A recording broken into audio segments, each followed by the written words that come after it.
আজি আপোনালোকৰ মাজলৈ আঙুৰৰ ৰেচিপি এটা আনিম বুলি ভাবিছোঁ গাইছ, ৰখিব কৈ আছোঁ।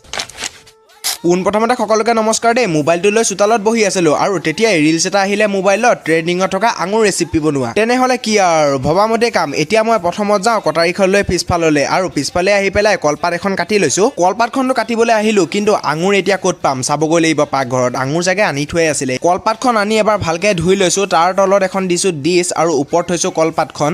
এতিয়া মই পকা আঙুৰখিনি পাকঘৰৰ পৰা আনি এবাৰ ধুই লৈছোঁ, লগতে এটা এটাকৈ গোটেইকেইটা আঙুৰ ছিঙি লৈছোঁ। আঙুৰকেইটা ধুনীয়াকৈ ধুই মেলি এতিয়া ভিতৰলৈ নি পেলাই মই কলপাতখনৰ ওপৰতে আঙুৰখিনি থৈ দিলোঁ। তো গাইজ বস্তু এটা পাহৰিলোঁ নহয় আনিবলৈ, মানে জলকীয়া গুড়ি পেকেট। আকৌ দোকানলৈ গৈ পেলাই জলকীয়া গুড়ি পেকেট এটা আনিলোঁ। এতিয়া মই আঙুৰখিনি ওপৰতে প্ৰথমত দিলোঁ জলকীয়া গুড়ি, তাৰপিছত দিছোঁ নিমখ। ধুনীয়াকৈ এতিয়া খানি দিব আপোনালোকে আৰু খানি পেলাই খাবলৈ হৈ গ'ল ৰেডি। আৰু এবাৰ আপোনালোকক দেখাই দিছোঁ, চাওক আঙুৰটো লোভৰ পানী পৰিছে নাই ক'ব আকৌ দেই কমেণ্টত কেনেকুৱা লাগিছে।